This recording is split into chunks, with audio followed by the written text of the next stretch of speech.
En til að setja þetta af stað, þessa mikilvæga ráðstefnu hér, þá vil ég bjóða formann BIM Ísland velkomin í pontu, taki vel á móti Elfari Inga Jóhannessyni.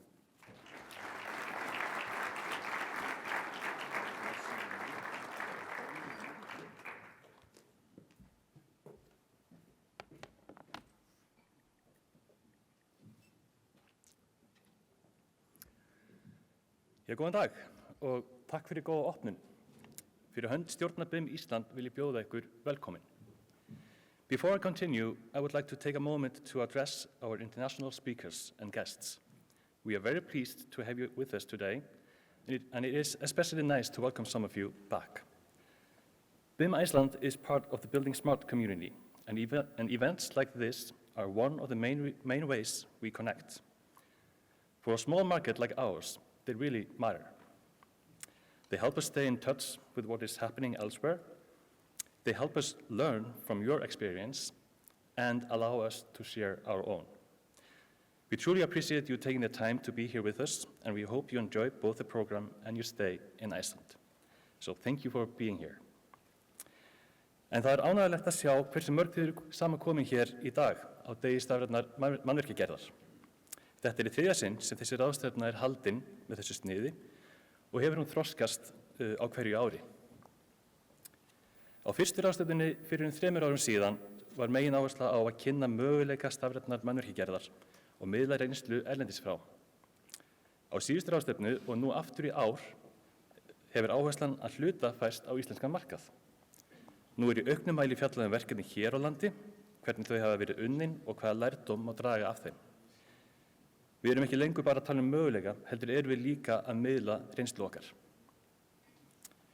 Þannig erum við komin lengra, kröfurnar eru að vera skýrari og væntingarnar meiri, en þetta tekur tíma. Án þess að ætla mér að hljóma eins og ég sé gamall maður, þá eru komin 17 ár síðan ég vann meistarverkefni í háskóla, þar sem fjallað var innleiðingu BIM á Íslandi og möguleika á framvindu á því sviði. Á þeim tíma var ég sannfærður að hlutirnir myndu ganga hraðar fyrir sig. En það reyndist hægara sagt en gert. Það á sjaldan betur við en hér. Því þegar ég horfi tilbaka þá sé ég að margt af því sem yngri útgáfan af sjálfum mér setti þá á blað á enn við í dag. Það sýnir að breytingar á vinnubrögðum og ferlum gerast ekki á einni nóttu, heldur byggja á uppsafnaðri reynslu. Við viljum að BIM Ísland sé sá sameiginlegi vettvangur þar sem þessari reynslu safnað saman og sé þannig leiðandi í þróun, innleiðingu og stöðlun í BIM. Eins og kom fram í inngangi hér áðan rekur BIM Ísland Building Smart landseiningu og þannig aðili að alþjóðlegu samtökum Building Smart International.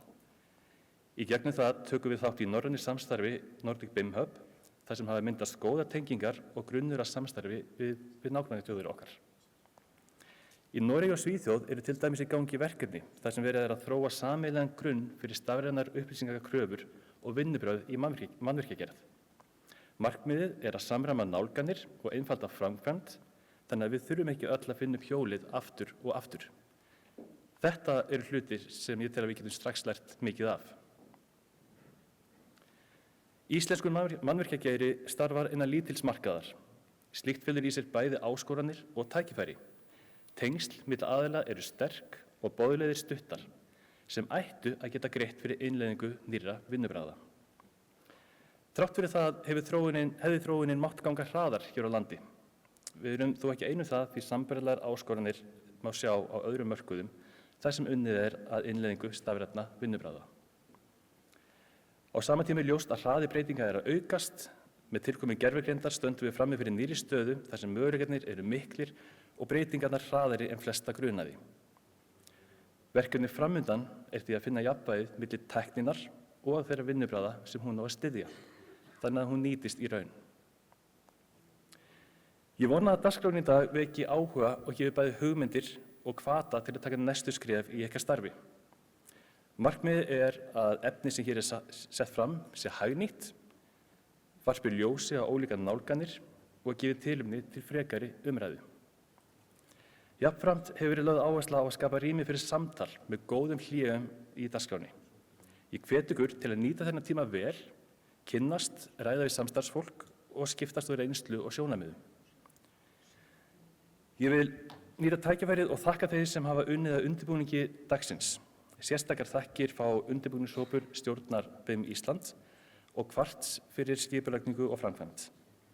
Einnig vil ég þakka öllum fyrirlesurum og kynningaraðilum fyrir þeirra framlag hér í dag. Og svo auðvitað Berg Jebba sem fyrir að vera með okkur hér í 3. skiptið. Þetta er sennilega orðin einhvers konar hefð hjá okkur. En að lokum, nýtum daginn vel, tölum saman, spyrjum, hlustum, lærum hvert og öðru.